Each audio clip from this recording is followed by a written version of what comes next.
சந்தோஷமா இருக்கீங்களா? ஆண்டவரோட நடக்கிற அனுபவம் உங்களுக்கு நல்லா இருக்குதா? தினந்தோறும் நீங்க ஆண்டவருடைய பாதத்துல காத்திருந்து ஜெபிக்கணும். சரியா? இந்த 2 நிமிஷம் வார்த்தை மட்டும் கேட்டுட்டு கர்த்தர் பேசிட்டார் போதும் அப்படின்னு இருக்கக்கூடாது. அதிகாலை எழும்பி 1 மணி நேரமாவது ஆண்டவருடைய பாதத்துல உட்கார்ந்து வசனத்தை தியானிக்கணும், ஜெபிக்கணும். சரியா? அதான் ஆண்டவர் எதிர்பார்க்கிற காரியம். ஒருவேளை இந்த நாள்ல நீங்க மன சோர்வோடு கூட, சில சமயம் சோர்வு வந்துட்டா ஜெபிக்க முடியல, வேறு வாசிக்க முடியல, அப்படியே மன சோர்வு, சில பிரச்சனை உங்களை அழித்திரும்போது வருதில்ல, அது மாதிரி இருக்கீங்களா?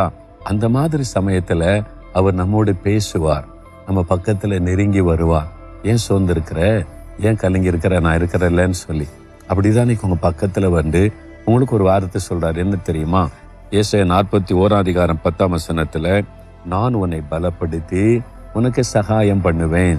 ஏன் சோர்ந்து போயிருக்கிற மகளே, எதுக்கு கலங்கி இருக்கிற மகனே, நான் இருக்கிறேன், நான் உன்னை பலப்படுத்துறேன், சோர்ந்து போகாது, நீ பலனாயிரு, நீ இது குத்தலாம் கலங்காத, உன்னை பலப்படுத்தி சகாயம் பண்ணுவேன், நான் உதவி செய்யறேன். உனக்கு ஏற்ற சமயத்துல சகாயம் செய்கிற தேவன் நான் தானே. உனக்கு என்ன உதவின்னு சொல்லி, படிப்பிலையா, வேலையிலையா, குடும்ப காரியத்தில, பிசினஸ்லையா, ஊழியத்திலையா, என்ன உதவி வேணும், என்ன சகாயம் வேணும், நான் இருக்கிற உனக்கு சகாயம் பண்ண, நான் தான் அவன் பக்கத்துல இருக்கிறல்ல, எப்ப எதுக்கு நீ சோர்ந்து போகணும்? யாருமே இல்லாத மாதிரி கலங்குற, மனுஷங்க இல்லாம இருக்கலாம், நான் இருக்கல, சகாயம் பண்ண, நீ பயப்படாதுன்னு சொல்றாரு.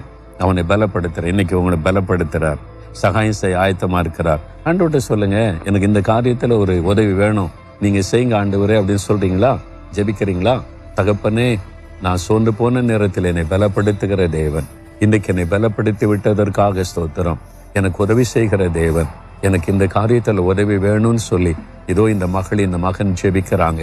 எந்த காரியத்துல உதவி வேணும்னு ஜெபிக்கிறாங்களோ அதுல உதவி செய்யுங்க, ஒரு அற்புதம் செய்யுங்க, மகிழ பண்ணுங்க. இயேசுவின் நாமத்தில் ஜெபிக்கிறேன் பிதாவே, ஆமென்.